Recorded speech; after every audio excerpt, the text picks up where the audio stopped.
Hi, my name is Dan Pancaldi of No Enemies Here, and I'm here to ask David Thompson, the designer of Europe Divided, some hard questions, so you don't have to.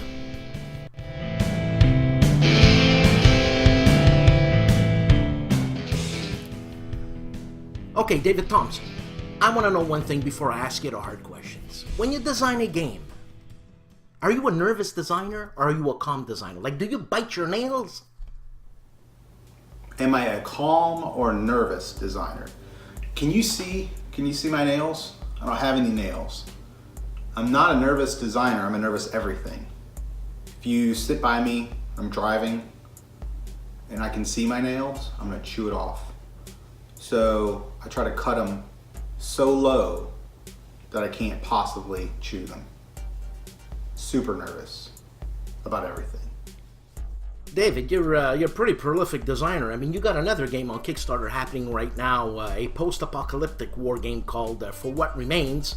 And now we have this one, Europe Divided, that you've just designed, and we're kickstarting. So these two games are completely different. Okay, so in Europe Divided, first of all, what possesses and inspires you to design a game like Europe Divided?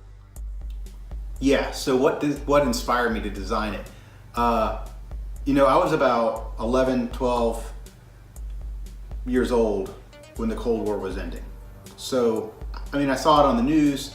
I didn't really understand the significance of what was happening at the time. But over these last few decades, some amazing, important things have happened. And I think they get overlooked because the Cold War itself was so important. And we don't really recognize until we maybe look at the aggregate of all of these events of what's happened. I think, after the Cold War, we have Europe, Western Europe, really expanding at a fast rate. We have NATO, we have the EU expanding. Russia was, from a power perspective, a shell of its former self. And so we just kind of say, oh, okay, well, Western Europe is expanding. There won't be this sort of other power. And I think in the last decade, we recognize that it's largely changed, right? So we have Russia becoming resurgent and really putting pressure in different ways in the Central and Eastern Europe countries, and also back in the Caucasus. So that was the inspiration. About 5 years ago, I decided this was a game I wanted to design. And so through that time, I've been trying to capture that feeling. What were your design goals for Europe Divided? So yeah, well, that leads me to the next question, the design goals. So the design goals really were, how do you evoke this period of 3 decades where we have an expansionist Europe, a resurgent Russia. But I knew from the beginning I wanted to evoke a few things. I wanted to show how the EU and NATO, even independent from one another, how bureaucratic and slow they are to react to situations. And then when you combine them both, we're talking extremely slow to respond to world events. On the flip side, you have Russia, much poorer, much worse equipped than the aggregate of NATO, but extremely nimble, both in terms of their political ability to respond and in terms of their military ability to respond, because they are so centralized in their decision making. And so that was the goal. I wanted to show the tension with one player, the EU-NATO player, managing that bureaucracy, and I wanted to show the tension on the Russia side, making decisions, able to respond quickly, but in a resource-constrained position. David, there's 3 powers in this game. There's the EU, there's Russia, and there's NATO. How are they different? Okay, Dan, so you asked about the 3 powers. We have the first power. This is the EU. She has lots of money and likes to spend it on nice things. Then we have Russia. Russia likes to start fights. You got to do your pose now. Remember we talked about it for the video. Do your strong pose. All right, and this is the third power. This is NATO. She likes to try to keep the peace. All right, that was it. So yeah, 3 powers. That's what I was talking about. Not the kids, the 3 powers in the game. So what we're talking about here is the EU and NATO as separate powers played by one player. And then on the other side, Russia. So from the beginning, I wanted there to be three powers. When I first started designing it, I had conceived it as a game that might be played as three players, 2 versus 1.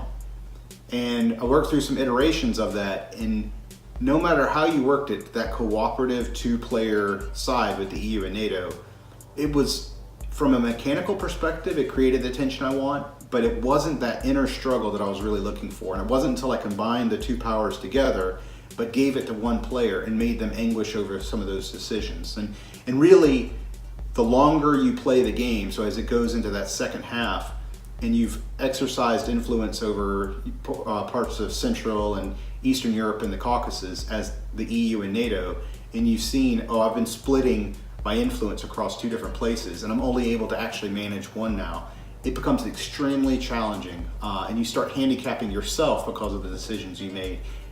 But what it definitely does is evoke that tension. Now the third power, Russia, which is a player by itself, as I said before, doesn't have that tension. But what they're doing is they're having to play the entire game resource constrained. How do the players use the cards to drive the action in the game? Yeah, so it's not a card-driven game, but it does use cards to drive the action. So on the Europe side, on the Western Europe side, they start with a deck of 13 cards. On the Russia side, they start with a deck of just 7 cards. And just like everything else in the game, it's going to take Europe a long time to get through this deck to manage all these 13 different regions that have influence in either the EU, NATO, or both, versus Russia, which has these cards that are more focused not about the countries or the regions, but rather political or economic or military entities.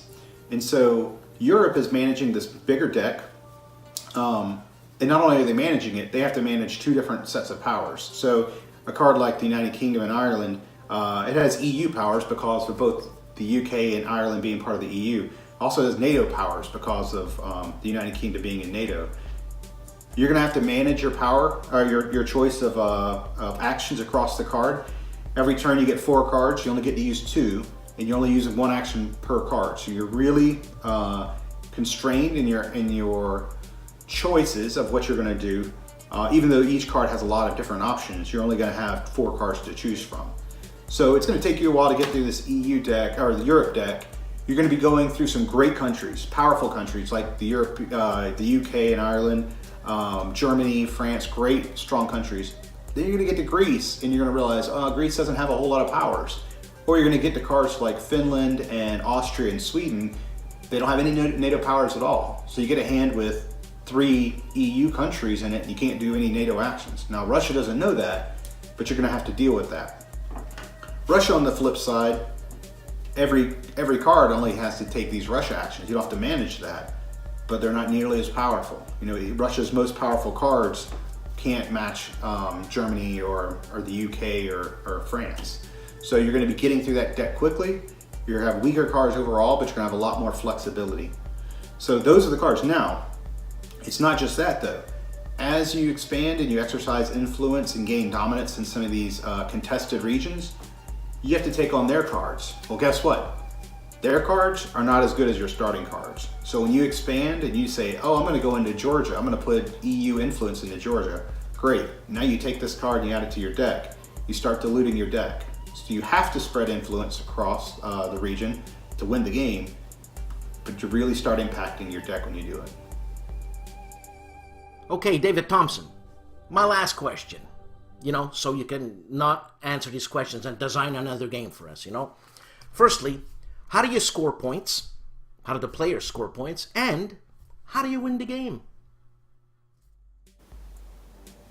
Okay, so how do you score points? Yeah, 2 ways. The first way is with these headline cards. Now, what these cards represent are real key historical events that took place in Europe from the early 90s to this year. And you're going to score them. If you're Europe, you're going for these green events. You're trying to accomplish these events. If you're Russia, you're going for the red events. Throughout the course of the game, you may be putting your own events into play. You may be forced to play some of your opponents. Regardless, there will be an equal distribution over the course of the game.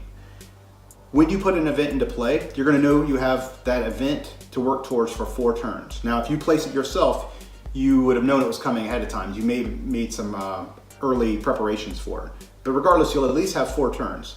The complicating factor is you also have these other headlines out there at the same time. So you have the one that's going to resolve currently, so you would have had 4 turns for it. The ones that are coming up, so you would have had a couple of turns. But not only are you trying to accomplish your own, you're also trying to stop your opponent from accomplishing theirs. So it's this push and pull of trying to both accomplish your own and defeat your opponent. Obviously, it's a zero-sum game, so they have equal value. Now, what are you trying to actually do? Each event will tell you the goals you're trying to accomplish. So, for instance, this is the Nagorno-Karabakh War, where Armenia and Azerbaijan were battling for Nagorno-Karabakh. In this, it says, for this to come true, Russia has to have military presence in Armenia, and they have to have more Russian influence than NATO. If that's true, when it's time for this card to resolve, they'll score 2 prestige points. This is a very tight scoring game. Typically, scores are only in the upper teens at the most, and usually they're only within a point or 2 of each other at the end. The other way to score points is to have dominance in a region. So what is dominance? These dice are not used, you don't roll the dice in the game. These dice are used to track your influence in a region. They start at 1 when you place them, they can go up to 6. Only one of the 2 sides, either Russia or Europe, can have dominance in a region. You'll score a victory point or a prestige point for every region where you have dominance twice in the game. Once at the halfway mark and once again at the end. David Thompson, thank you very much for answering the hard questions. By the way, you have my address, right? So you can send a check for this? Okay, thanks. See ya.